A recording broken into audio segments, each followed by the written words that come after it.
Hello, good morning po. Good morning. Nandito po tayo ngayon sa kalamansian. Tumitingin-tingin po tayo ng kalamansi na medyo malaki-laki na ng kaunti na pwede nang pitasin. Kasi sayang naman po pag nahinog ang ating kalamansi. Ayan, kasi pag nahinog lang, sayang. Ayan, Nicole. Kaya ayan, tinitignan natin yung kalamansi kung medyo marami-rami na tayong mapipitas na kalamansi.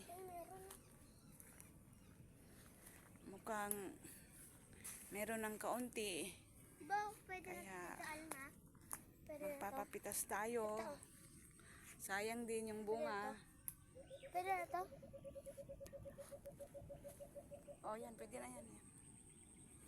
Yan, kasama ko yung aking pamangkin.